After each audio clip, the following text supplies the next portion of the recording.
As soon as I slip back a little bit from here, I start hitting the wall.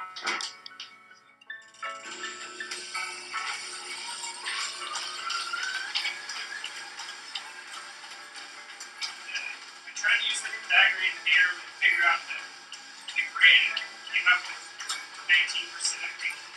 You know, I'm usually one of the only ones that's always complaining about something hurting me, bothering me, and like the way I wake up in the morning, the way I feel when I take just about every step of like a normal run.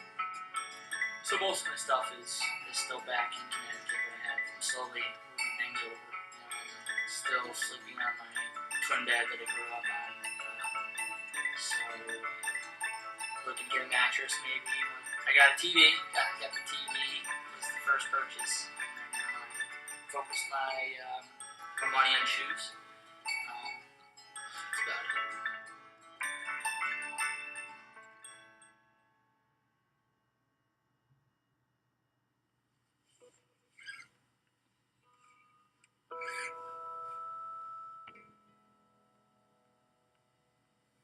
I ran the US mountain running circuit 3 years ago because I love the feeling of reaching a breaking point and pushing past it. I love being on the start line with the elite runners. I love barreling down ski mountains like a kid. It felt pure and felt free. This year I came back to the circuit with my camera to share those feelings, to figure out how some runners could go just so much harder and so much further than me. What drives these mountain goats to keep going back all summer long?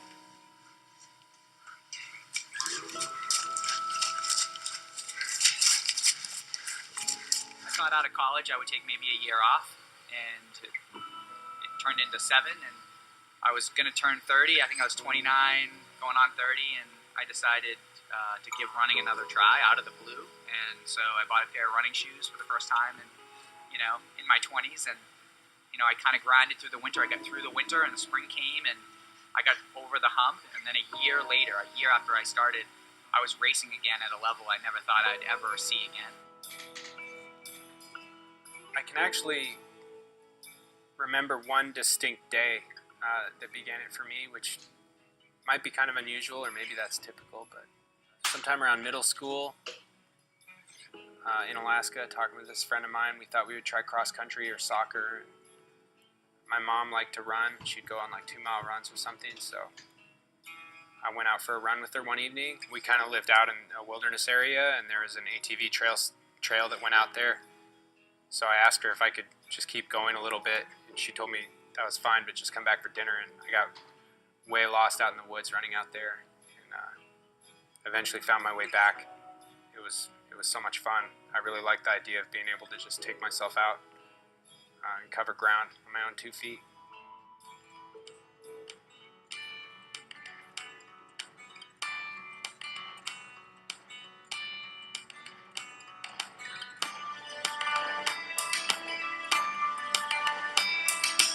Go down and say your piece. Bring back your company. And take from me all that you need.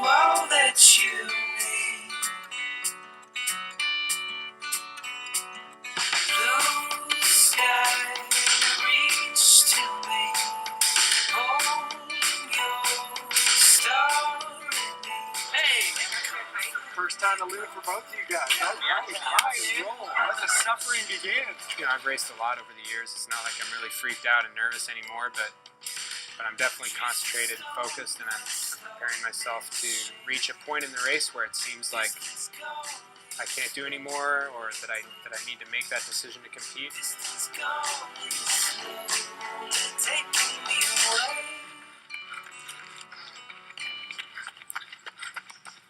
I admit that there's kind of a superiority thing in Alaska. There are really huge mountains there, and we tend to, I think, look down our noses a little bit outside. I really enjoy the mountains here, and even more so I enjoy the racing scene. There's so many people that are into it, and there's so much variety, and they're very difficult. It's a great challenge, challenging races and courses, and beautiful mountains and trails. washed out. Oh my god, it was like you like slammed into my. I was like, you're back. I was going I ran up like this. I was running up the hill like this. I was like, I don't think I'm going anywhere. Oh, we gotta keep going here. Yeah, let's do it. Here we go. I started running. I can't stop.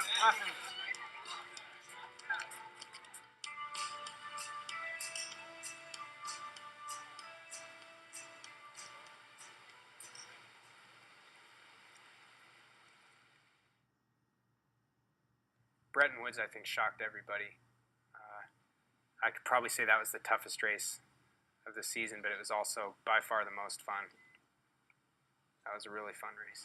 What they didn't put on the map is actually there's a checkpoint G over here at the hotel down the street. Okay. So you need to. So you have to hit that one.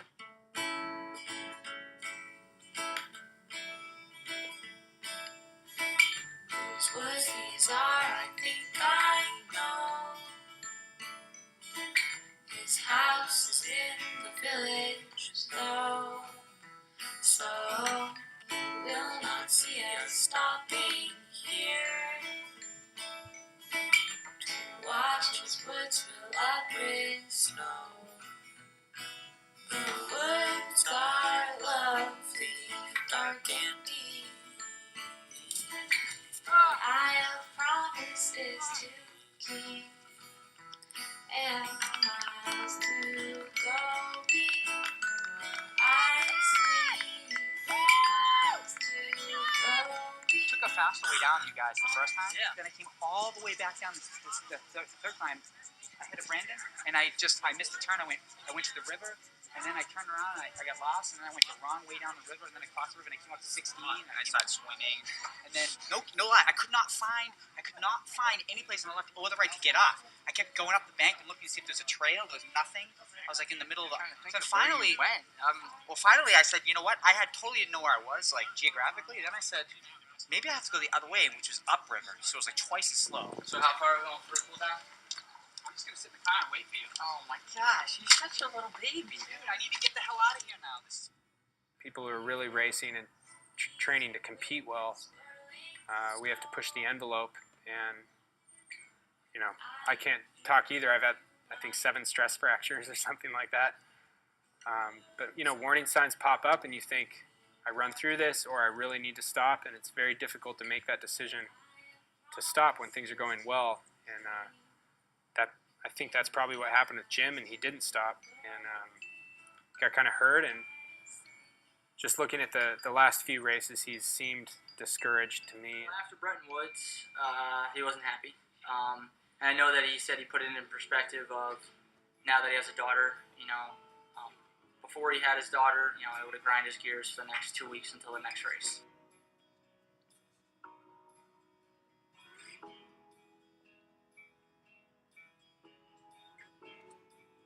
So did you decide if you're gonna race? No, I don't know. He's gonna decide tomorrow. I'm not too proud to walk. I was walking yesterday. Yeah, we were walking. I mean, after I saw the top guy do it. Top 6. It's gonna be a stretch. It's not this, you know. No problem. I can name off 6 people right now that can make the team. I got a chance, but I gotta have the perfect race. Everyone's gotta have an okay race.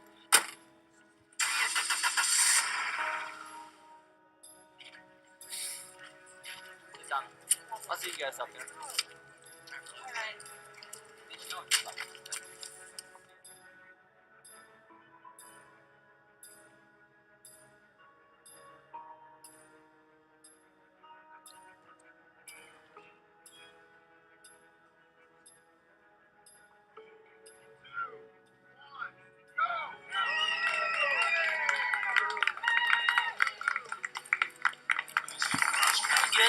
Nice weather. Motivating. The nervous part is the waiting. You know, when you're on the start line, it's like you're at peace, like you're about to get something that you really want to do, and it's like a reward. I love competing. I mean, that's, if people who know me, it's like I love to compete. I love the aspect of, you know, being next to somebody in a race and really battling out. And I love that.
course, looking at it on paper, even maybe jogging it, you didn't think it was going to hurt as bad as it did. Boston Lake, New York.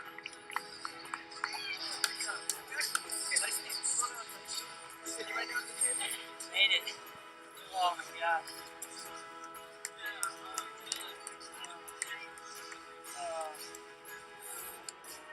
So 10th in the USA Mountain Running Championships on the men's side. Running for Whirl Away from Boston Spa, New York, Eric McKnight.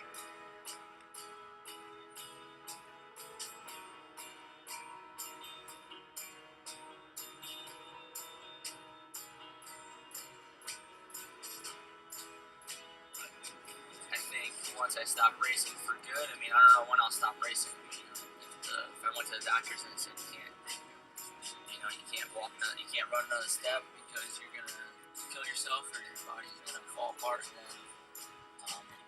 I'll do everything in my power to be still involved with running.